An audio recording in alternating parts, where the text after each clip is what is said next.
शिवांजलि मोइत्रा। लोकसभा चुनाव में जाने से पहले बीजेपी के चाणक्य कहे जाने वाले अमित शाह गुणा गणित में जुटे हुए हैं। वो बीजेपी के लिए हर राज्य में सियासी गोटियां फिट करने में जुटे हुए हैं। चुनावी मैनेजमेंट में माहिर शाह ने चतुर बुद्धि से जहां आए दिन बीजेपी से नोकझोंक को तैयार रहने वाली शिवसेना को साध लिया, तो वहीं दक्षिण में एआईएडीएमके और पंजाब में अकाली दल को भी सेट कर लिया है। अब नंबर था 80 सीटों वाले यूपी का, जहां 15 मार्च को ही पहुंचे शाह ने पुरानी सहयोगी अनुप्रिया पटेल की अपना दल के साथ फिर से 2019 के रण में उतरने का फैसला कर लिया है। पार्टी अध्यक्ष अमित शाह और जेपी नड्डा ने यूपी में अपना दल के साथ गठबंधन के साथ ही सीटों का भी ऐलान कर दिया। शाह ने ट्वीट किया, फिर एक बार मोदी सरकार के संकल्प के साथ भाजपा अपना दल गठबंधन उत्तर प्रदेश में लोकसभा चुनाव साथ साथ लड़ेगा। अपना दल प्रदेश की 2 सीटों पर चुनाव लड़ेगा, जिसमें अनुप्रिया पटेल मिर्जापुर से चुनाव लड़ेंगी और दूसरी सीट पर दोनों दलों के नेता बैठकर चर्चा करेंगे। मोदी सरकार में केंद्रीय मंत्री और मिर्जापुर से मौजूदा सांसद अनुप्रिया पटेल ने भी ट्वीट कर अमित शाह का आभार जताते हुए कहा, उनके सत प्रयासों से गठबंधन बचा और कार्यकर्ताओं को लेकर हमारी शिकायतें दूर हुई। अपना दल 2 सीटों पर लोकसभा का चुनाव लड़ेगी। हम पूरी ताकत से नरेंद्र मोदी को दोबारा प्रधानमंत्री बनाने के लिए जुटेंगे। फिर एक बार मोदी सरकार। बीजेपी में शामिल होने से पहले अनुप्रिया पटेल ने कुछ बातों को लेकर नाराजगी जताई थी और शाह को 20 फरवरी तक का अल्टीमेटम भी दिया था। बीजेपी से आपका लगा जो गठबंधन है वो इस बार थोड़ा सा तीखी चीजें चल रही है, उसको लेकर देखिए, भारतीय जनता पार्टी के साथ हमें कुछ समस्याएं आई और उनको हमने शीर्ष नेतृत्व के सामने रखा भी और हमने उन्हें समय भी दिया। 20 फरवरी तक हमने उन्हें समय दिया कि इन समस्याओं का समाधान करें, लेकिन उन्होंने इन समस्याओं का समाधान नहीं किया। इससे यही प्रतीत होता है कि भारतीय जनता पार्टी को अपने सहयोगी दलों की जो शिकायतें हैं उनसे कोई लेना देना नहीं है और उन समस्याओं के समाधान में कोई रुचि नहीं है।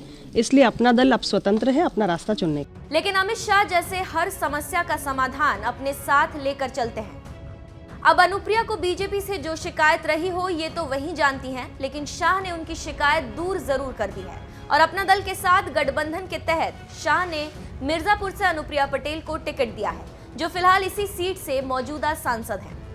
इस बार भी अनुप्रिया पटेल का मुकाबला कांग्रेस उम्मीदवार ललितेश त्रिपाठी से होगा, तो वहीं सपा बसपा गठबंधन के तहत सपा के खाते में गई इस सीट पर अखिलेश यादव ने राजेंद्र एस विंद को टिकट दिया है। पिछले चुनाव की बात करें तो साल 2014 के आम चुनाव में चली मोदी लहर में अनुप्रिया पटेल मिर्जापुर से जीतकर दिल्ली पहुंची थी। उन्हें 4,36,000 से ज्यादा वोट मिले थे। तो वहीं दूसरे नंबर पर बीएसपी उम्मीदवार समुद्र बिंद थे, जिनके खाते में 2,17,000 से ज्यादा वोट आए थे। तीसरे नंबर पर मौजूद कांग्रेस उम्मीदवार ललितेश त्रिपाठी करीब 1.5 लाख वोट मिले थे। मिर्जापुर वेब सीरीज से हिट हुई कालीन नगरी में 2014 में तो अनुप्रिया पटेल कमल खिलाने में कामयाब हो गई, लेकिन इस बार ये देखना अहम होगा कि कालीन भैया वाले त्रिपाठियों के गढ़ में ललितेश त्रिपाठी कांग्रेस को जीत दिलाएंगे या फिर कप प्लेट वाली अनुप्रिया पटेल चाय वाले मोदी की बीजेपी को जीत दिलाती है। वैसे मिर्जापुर सीट पर अनुप्रिया पटेल की पकड़ मजबूत मानी जाती है और पीएम मोदी की लोकसभा सीट बनारस के करीब होने की वजह से कांग्रेस और सपा उम्मीदवार के लिए मोदी लहर से भी निपटना आसान नहीं होगा। आपको हमारे देश की सेना पर भरोसा है, उनकी बातों पर भरोसा है, वो जो कहते हैं उस पर आप विश्वास करते हैं। सेना जो कहे उस पर मुझे विश्वास करना चाहिए, सेना जो कहे उसको मुझे मानना चाहिए। लेकिन कुछ लोग हैं जिनको सेना की बात भी पसंद नहीं थी। अरे मोदी की बात मत मानो भाई, मैं नहीं कहता हूं मेरी बात मानो, कम से कम सेना पर तो अविश्वास मत करो।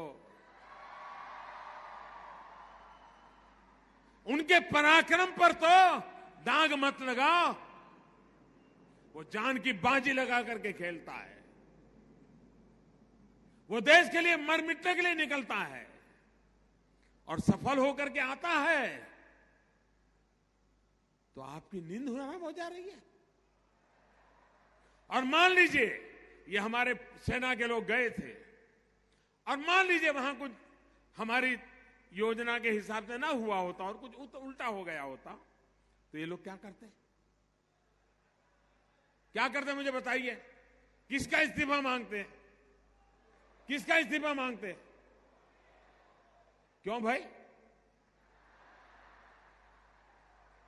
मतलब राजनीति आप कर रहे हो, अब सफल हो गए तो चिल्ला रहे हैं कि मोदी ने तो आर्मी का नाम ही नहीं देना चाहिए, जय जवान जय किसान भी नहीं बोलना चाहिए।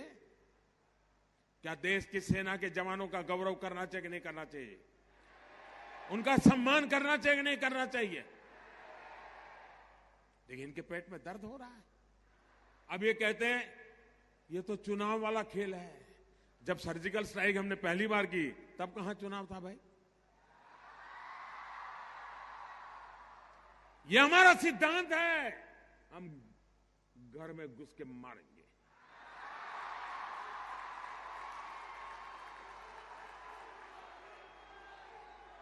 कोई देश ऐसी असहाय अवस्था में नहीं रह सकता है। 40 साल से आतंकवाद हिंदुस्तान के सीनों में गोलियां दाग रहा है जी। भारत मां की सीने में गोलियां दागी जा रही है, बम धमाके किए जा रहे हैं, निर्दोषों को मारा जा रहा है। लेकिन वोट बैंक की राजनीति में डूबे हुए लोग कदम उठाने से डरते हैं। मुझे सत्ता की कुर्सी की परवाह नहीं है, मुझे चिंता मेरे देश की। आप देख रहे हैं, बात चाहे भ्रष्टाचार से लड़ने की हो या फिर आतंकवाद से, हमारी नीति और नियत दोनों मेरे देशवासियों आपके सामने है। याद करिए दोस्तों, इस सिविल अस्पताल में क्या हुआ था? यह अस्पताल इंसान को जिंदगी देता है और राक्षसों ने, मैं जब यहां मुख्यमंत्री था, इसी सिविल अस्पताल में बम धमाके किए थे और निर्दोष लोगों को मौत के घाट उतार दिया था। याद है कि नहीं है? सीमा के उस पार से आतंक होता था। क्या उस समय दिल्ली में बैठे हुए लोगों का दायित्व नहीं था कि हिसाब चुकता करे? भाइयों बहनों, ऐसे चीजें मेरे दिल में पड़ी हुई है। और मैंने उस दिन भी कहा था, पुलवामा के बाद मैंने पब्लिकली कहा था कि जो आग देशवासियों के दिल में है, वो आग मेरे दिल में भी है।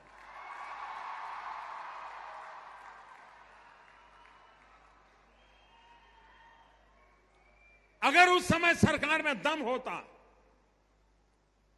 तो अहमदाबाद की सिविल अस्पताल में निर्दोषों की जान लेने वालों को वहां जाकर के भी हिसाब चुकता कर देते भाई। मुंबई में 26/11 हुआ, निर्दोष लोगों को मौत के घाट उतार दिया गया, और हम कुछ दिन के बाद चलो अब ठीक हो गया, सब लोग काम पे लग गए। आप मुझे बताइए दोस्तों, आतंकवाद के खिलाफ लड़ना चाहिए कि नहीं लड़ना चाहिए? आतंकवाद को जड़ मूल से उखाड़ना चाहिए कि नहीं उखाड़ना चाहिए? आप मुझे बताइए, कौन पार्टी है जो ये काम कर सकती है? ईमानदारी से बताइए, कौन कर सकता है? हम एक तरफ गलत करने वालों को सजा दे रहे हैं, तो वहीं ईमानदारी से काम करने वालों का सम्मान भी कर रहे हैं। मैं आज अहमदाबाद की धरती पर आया हूं और सिविल अस्पताल में आया हूं, तो वो दृश्य मैं भूल नहीं सकता हूं। और इसलिए मैं आपको कहना चाहूंगा, 7वें पाताल में होंगे उनको भी मैं छोड़ने वाला नहीं हूं।